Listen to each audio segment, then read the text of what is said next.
Olá, graça e paz. Estamos aqui mais uma vez para darmos continuidade às nossas aulas. E o nosso tema de hoje, os nossos estudos, na verdade, desse mês, vai ser o Pentateuco. Nós vamos estar falando a respeito dos 5 primeiros livros da Palavra de Deus, da Bíblia Sagrada. O Pentateuco, ele é de origem grega, que significa 5 volumes.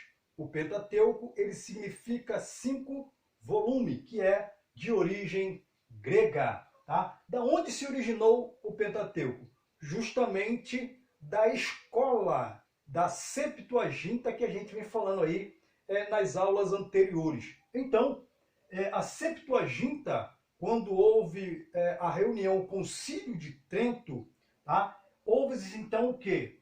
A reunião e determinou-se que os primeiros livros do Antigo Testamento que foram canonizados passariam a chamar de quê? O Pentateuco, que significa 5 volumes. O que para nós, esses 5 livros, primeiros livros, ou essas 5 primeiras porções da Palavra de Deus, para nós é considerada como Pentateuco, para os judeus, esses 5 primeiros livros da Palavra de Deus, eles a consideram como lei ou Torá, tá bom? Lei ou Torá. Então, o Pentateuco, para nós, os cristãos, é 5 volumes, ou 5 primeiros livros. E para os judeus, essa porção, ou esses 5 primeiros livros, são chamados de lei ou de Torá. Quem é o autor do Pentateuco? Tá? Quem é o autor do Pentateuco? Existem aí algumas teorias e algumas divergências a respeito de quem é o autor desses 5 primeiros livros. A Bíblia vai relatar o próprio Jesus, já no Novo Testamento, juntamente com seus discípulos, eles vão usar várias vertentes ou vários versículos e texto referindo-se que foi Moisés que escreveu os 5 primeiros livros da Palavra de Deus. O próprio Jesus mesmo vai usar aí Deuteronômio, Mateus e outros livros mais do Novo Testamento, indicando que foi Moisés quem escreveu esses 5 primeiros livros inspirados por Deus. Porém, há também aqueles que discordam.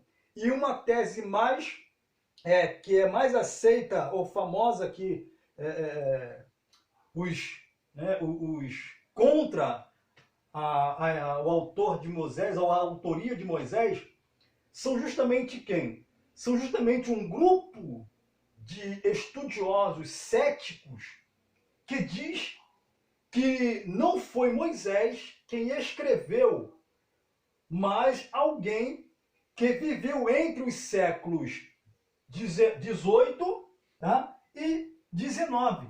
Então, para esse grupo de estudiosos céticos aqui, vão afirmar que não foi Moisés quem escreveu os 5 primeiros livros, ou o Pentateuco para a gente, lei e Torá para os judeus ou os hebreus. Que foi quem? Foi alguém que viveu na sua época, que agora está o quê? Está fazendo uma retrospectiva de tudo que aconteceu no passado e então escreveu. Logo, este alguém, que ninguém sabe quem é, tinha conhecimento tanto das línguas hebraica também como a língua egípcia, tá? Porque todo o assunto e o conteúdo que existe tanto em Gênesis, Êxodo, Levítico, Número e Deuteronômio, ele vai estar um pouco carregado de alguns dialetos ou alguns costumes, tá, egípcios. Moisés, a Bíblia vai relatar que Moisés foi inserido por Deus quando criança dentro dessa cultura e cresceu aí conhecendo o costume e a cultura então dos egípcios. E ele então vai relatar tudo isso aí após a saída do Egito, a qual Deus libertou o povo. Então, nós sabemos e afirmamos que quem é o autor do Pentateuco, tá? O do Pentateuco, que são os 5 primeiros livros, que são Gênesis, que significa começo de todas as coisas, ou a origem. Êxodo vai significar saída, ou quando o povo vai sair de dentro do Egito. Tá? Levítico vai falar sobre a lei de Deus que o Senhor vai dar a Moisés, tanto leis religiosas, leis cerimoniais, as leis que vai tratar sobre o crime, sobre abandono, sobre casamento. Então, Levítico vai trazer todas as leis para que a gente possa, então, conhecer quais foram as leis que foram determinadas por Deus naquela época. Número vai falar sobre o censo, a contagem, tá, do povo de Israel, e vai falar sobre algumas outras coisas. E Deuteronômio vai falar sobre o quê? Vai falar também sobre leis, tá? Ou seja, Moisés, ele vai estabelecer leis novas e vai repetir algumas leis que foram escritas lá no livro de Levítico. Porque ele vai tratar em Deuteronômio ou uma segunda lei concernente a Israel. Vocês se lembram que quando o povo saiu de dentro do Egito, houve aquela murmuração e somente Josué e Caleb entraram na Terra Prometida? Vocês se lembram disso? Então, nesse período, tá? Nessa caminhada de dias que ficaram lá, as pessoas que saíram do Egito, que murmuraram, nenhuma delas entraram no Egito. Porém, nesse 40 anos de deserto, começaram então o quê? A nascer crianças, tá? Novas crianças nasciam e foram crescendo, e elas não conheciam a história do povo, elas precisavam conhecer as leis que estabeleceram em Levítico e também agora as leis novas.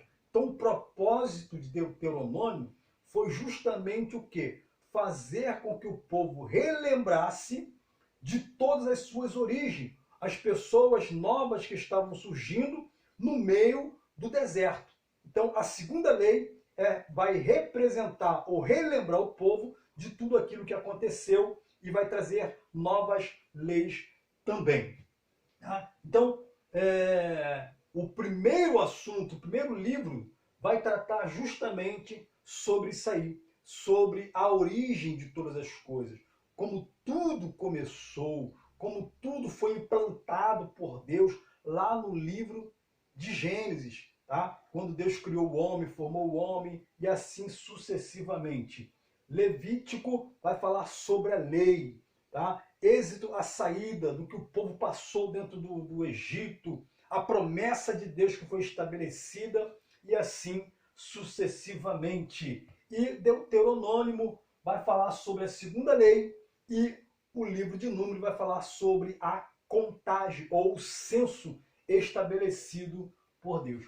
Todos os livros da Bíblia são importantes, tá? São importantes. De Gênesis a Apocalipse, todos eles são importantíssimos. Mas sem esses primeiros 5 livros, quase seria impossível compreender a história da humanidade, como tudo começou, como tudo teve início. Então, esses 5 primeiros livros, pode-se dizer que é a base, tá? A base do conhecimento humano, como tudo começou, das leis cerimoniais, de tudo aquilo que começou, justamente esses 5 primeiros livros, que são chamados de Pentateuco para nós, e Lei ou Torá para os judeus. Lembrando que são os 5 primeiros livros: Gênesis, Êxodo, Levítico, Número e Deuteronômio, tá bom? Então isso aí é que vai tratar de todo esse assunto aí. Aí, na página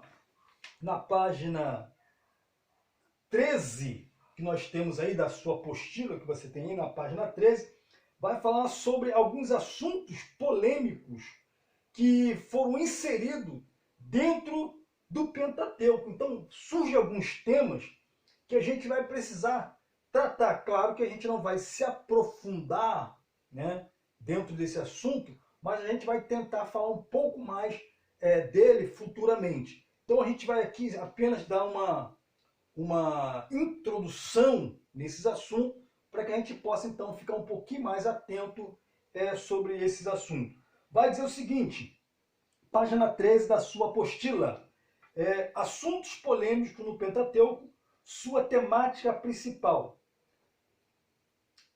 Não há dúvida que a Bíblia existe em proposta de ser a palavra de Deus ao homem, apresentada pelo plano de orientação à humanidade através da figura de Cristo, e a sua missão é segui-la para as questões espirituais, desenvolve o homem até mesmo em questões da nossa vida cotidiana. Então, os temas que a gente vai falar aqui, justamente vai falar sobre essa questão da nossa vida cotidiana, do futuro, tudo isso aí vai ser relacionado. Aí embaixo vai falar o seguinte, porém ela também traz à luz assuntos que orbitam em seu redor pelo simples fato deles estarem ali, nela contido. Dentre esses temas polêmicos, podemos destacar na porção em que conhecemos como Pentateuco, temas como a criação versus evolução, a existência dos dinossauros e a sua extinção, a questão que envolve o dilúvio de proporções globais ou apenas de proporção local. Então, sobre esse assunto que se vai tratar aí ao longo dos nossos estudos desse tema, dessa apostila Pentateuco, vamos falar sobre os dinossauros de fato existiram, qual foi a proporção do dilúvio que houve, foi uma proporção global ou uma proporção local. Então nós temos que analisar tanto as duas versões e as duas visões que estão aí. Isso nós vamos tratar um pouquinho mais aí, mais à frente. Tá? Então, antes de mão, eu quero dizer que a ciência e a religião, elas vão o quê? Elas vão andar juntas, sabendo que a Bíblia, ela não depende e nunca dependerá da ciência para quê? Para comprovar aquilo que nela está contido, porque ela tem certeza de tudo aquilo ali. Ou seja, então a ciência, ela vai fazer o quê? Ela vai estudar o que a Bíblia fala, vai pesquisar o que a Bíblia fala, para poder então comprovar, sabendo que toda a Bíblia ela é aceita por fé. Então a ciência, ela acredita naquilo que ela possa ver, naquilo que ela possa pegar, naquilo que está diante dos seus olhos. E nem sempre a ciência vai poder provar aquilo que a Bíblia diz, aquilo que está contido ou registrado nas Escrituras Sagradas. Então, por isso que às vezes vai haver algumas divergências concernente à ciência e à religião. E os pesquisadores, cientistas, eles vão usar desse artifício por não conseguir provar aquilo que a Bíblia diz e vão dizer que não aconteceu, que não houve, é conto de fada e outras coisas mais. Mas no modo geral, tá? No modo geral, hoje podemos dizer que 80% daquilo que a Bíblia ela relatou foi comprovado pela ciência. Então, quando se há uma boa vontade, quando se há uma visão justa para tentar descobrir ou desvendar a verdade, a religião e a ciência, elas sempre vão andar juntas. Por quê? Porque a ciência ela vai trazer à baile, à luz, aquilo de fato que a Bíblia falou. Tá? Então, por isso que a Bíblia ela não depende da ciência, mas a ciência sempre vai querer o quê? Mostrar aquilo que a Bíblia fala, se é verdade ou não. Quando se pega uma mente saudável, vai trazer algo saudável. Mas quando se pega uma mente diabólica, uma mente que quer desacreditar a palavra de Deus, ela simplesmente vai dizer que não houve, que não aconteceu e assim sucessivamente. Então, vamos lá. A página 17 vai falar sobre a controvérsia da criação versus evolução. Nós sabemos que a palavra de Deus, a Bíblia Sagrada, ela vai dizer que o homem é uma criação de Deus. Tá? Uma criação de Deus. E para alguns que defendem a tese da evolução, vai dizer que tudo que há na Terra foi simplesmente obra do acaso. Aconteceu. E com o que aconteceu, houve-se uma evolução ao longo da história. Então, a primeira teoria a respeito da criação e de como foi evoluindo todas as coisas se encontra na página 18, que aí nós temos a teoria do Big Bang, né, da explosão. Quem deu essa teoria aí? Quem deu essa teoria foi Einstein, né, com a teoria da relatividade. Ou seja, Einstein vai dizer que o universo é uma massa de gás, de bolas de gás, que ela foi então se expandindo, até não ter mais como se expandir e acabou explodindo, passando aí, formando todos os planetas, formando a Terra e tudo que há nela, a partir de simplesmente do nada. Então, nós sabemos que isso aí é uma teoria totalmente fora do contexto bíblico, e a Bíblia fala que Deus criou todas as coisas. Quando Satanás ele cai do céu, é lançado do céu, houve-se uma explosão. Tá? Houve-se uma explosão e tudo aquilo que estava em ordem da parte de Deus, com a queda de Satanás, ficou tudo em desordem. Por isso que a Bíblia vai relatar em Gênesis, no início de Gênesis, que a terra era ou estava sem forma e vazia. E o Espírito de Deus pairava sobre a face do abismo, ou sobre a face das águas. Tá? Então, quando isso acontece, segundo Einstein, a partir dali começa a vida na Terra. Todas as coisas começam a vida na Terra. Então, a primeira questão, ela está totalmente equivocada. A Bíblia fala que Deus criou todas as coisas. E após criar todas as coisas, ou organizar todas as coisas, ele colocou o homem ali para poder, então, o quê? Desfrutar de tudo aquilo que Deus havia feito. Deus, ele não coloca o homem em um lugar desorganizado. Tá? Deus primeiro prepara o ambiente para depois, então, colocar o homem. Com a queda de Lúcifer com seus anjos, a terra ficou totalmente desorganizada, destruída, fora do contexto.